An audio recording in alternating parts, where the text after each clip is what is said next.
I was given these piles of this dark navy fabric and told to make something cool. So I broke up the fabric pile in 3 different kinds of fabric that I was given. The first one is just 2 pairs of pants. There's something in the pocket.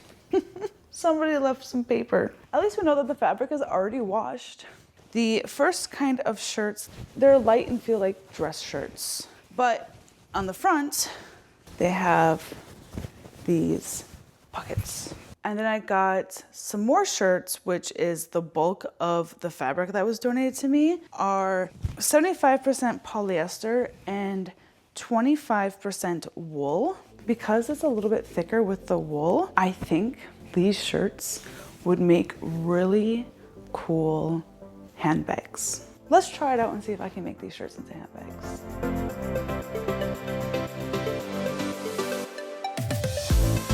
I found 3 different patterns off of Etsy that I thought would be good for this project.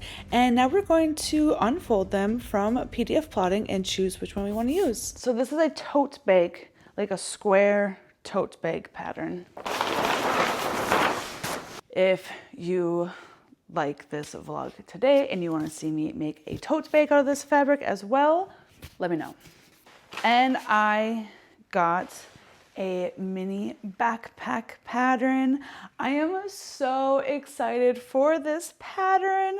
I am going to do a Stardew Valley cosplay, and I'm going to use this blue fabric to make a mini backpack for that cosplay, but I feel like this blue is a little too dark. So I'm gonna have to experiment with different ways to lighten up polyester fabric. So if you have any ideas on how to do that, please let me know in the comments. So what we're gonna be doing today is making a heart-shaped tote bag. And the reason why I picked this heart-shaped tote bag is because heart-shaped tote bags are really cute. And I was very excited that this specific pattern came in 2 different sizes of a purse tote bag. One is really big, actually. It's a good size tote bag, and the other one's a little bit smaller. I'm going to go with the smaller one. Let's get to cutting out the fabric pieces.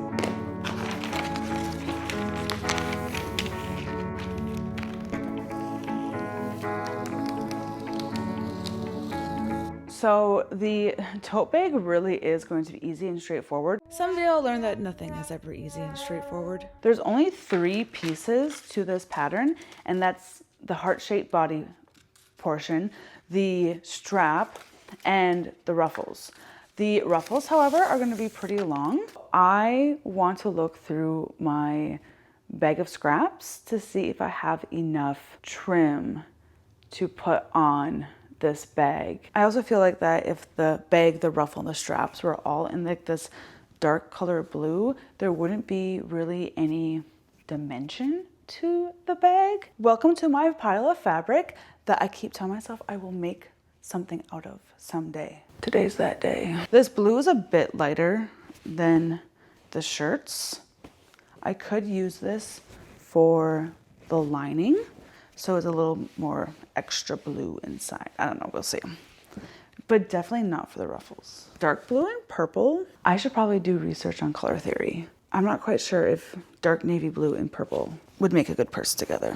It is June. I don't need to use this just for ruffles. I need to use this for a masterpiece. I'm working on a super secret Patreon project that if you follow my Instagram stories, it's not very super secret, but I need this fabric for that project. So this is not in the running. I have this Jigglypuff fabric. It has blue Pokeballs. I don't know, for the ruffles? Or should Jigglypuff be used for a whole like mini backpack? I want to do a Jigglypuff mini backpack, right? Heart-shaped purse, giant tote bag, or mini backpack. She's gonna be used for something great though. Ooh, blue, red, and white. It's giving Hello Kitty vibes, right? Okay, I want to look at my bag of trimmings and like ribbons and lace and see if I have anything that is fun. Let's go find my bag of trimmings. So the bag is somewhere in this mess. So we have patterns. More patterns. A giant squirrel tail. Oh, Here's what the pattern looks like when you tape it all together, crumple it up and throw it in your closet. I bought this upholstery because it was on super sale at Joann's. And I had the smart idea to dress up as an alien and to make the alien costume out of this upholstery. I haven't done that yet though. I honestly can't remember why I needed blue tulle, but I will find something to do with it. I want to say that all these projects were before I started vlogging, and vlogging has really made me more consistent and dedicated to the projects that I take on. So thank you. If you are watching this vlog, you are keeping me motivated and dedicated to the projects that I take on. This is felt. I could use felt in all the bags that I want to make. This is it! We found it! Now let's go through it and see if there's anything that I can use for this bag.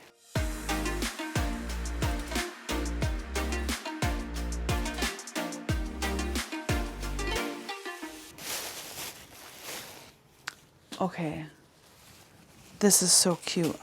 I love this. Okay, so we have this trim.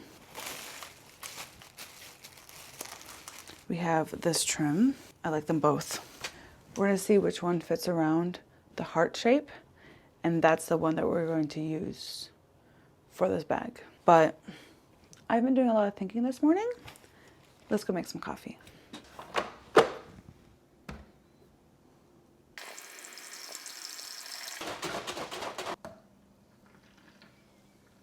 Okay, let's get back to it.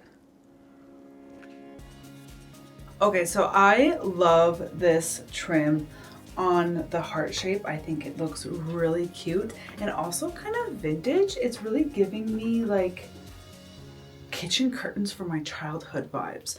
And now I need to figure out how to cut this shirt. I messed with this little heart shape pattern for quite a while, trying to get the heart pieces to cover the pocket, but it doesn't work out. I might need to do the bigger heart purse. So here's a big pattern and it fits perfectly. I think I can make this tote bag with the front pockets. I'm really excited. Let's cut this out and see how it all lines out.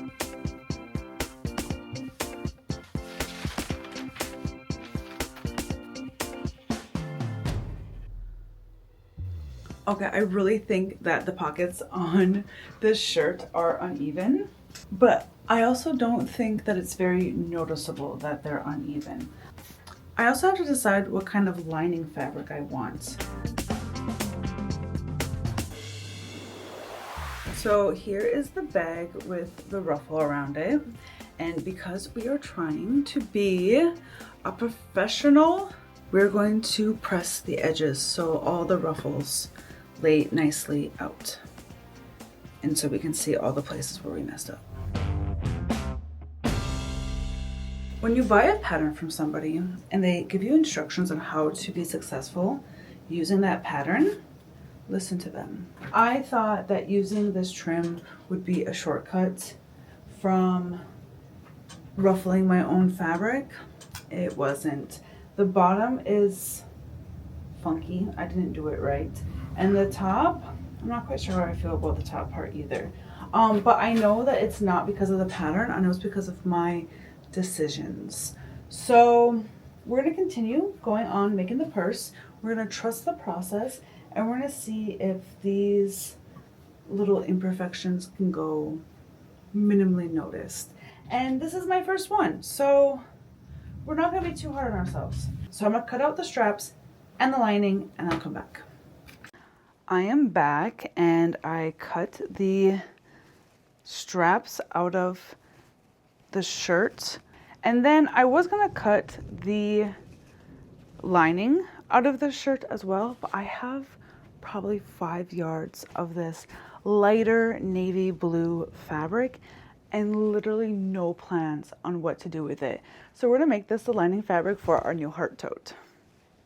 You know how I just got done saying how the instructions were very important to follow, and any mistakes that I make is because I didn't follow the instructions, instead decided to do things my own way?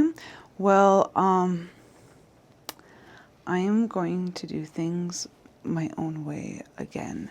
The instructions want me to like fold in the edges and then like make the straps like this, but I'm just going to sew the edges together and then flip it inside out.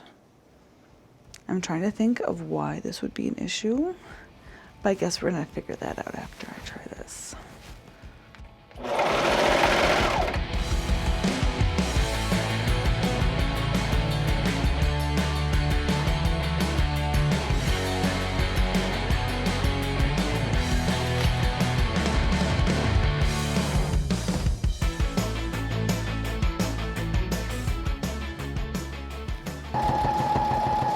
This is the part of the bag that I am most terrified of.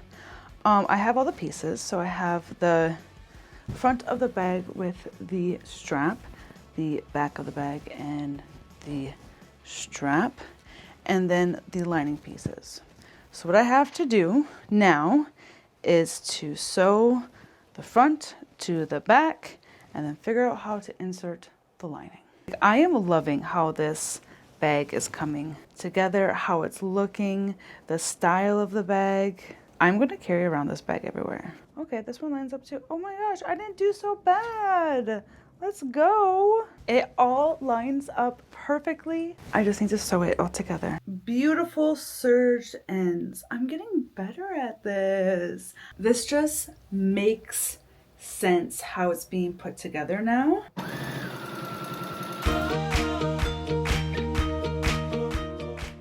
So I changed outfits to put on something cute to go with my new purse.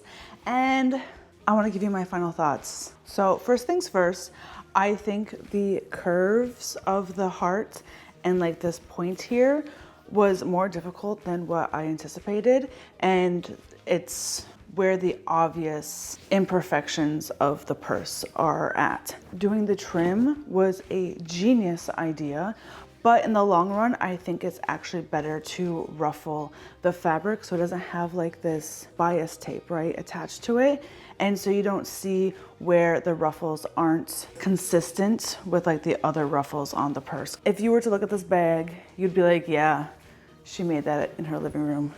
It was the first one she's ever done. Do I care what people think? Absolutely not. I'm still gonna wear this bag everywhere with this exact outfit probably. All in all, I'm really excited to make another heart-shaped purse. If it's with this fabric, I don't know, but I'm definitely gonna be making more heart-shaped purses. But that is it for today. Whether you're a longtime viewer or you're just stopping by to see this upcycled heart-shaped purse, I am so glad that you're here. If you had a good time, feel free to subscribe. I post once a week, and during the summer, I am really looking forward to making more upcycled looks to celebrate Summerween. That will be starting next month. And according to Michael's, Halloween season is already here. Thank you for spending a little part of your day with me, and I will see you in the next one.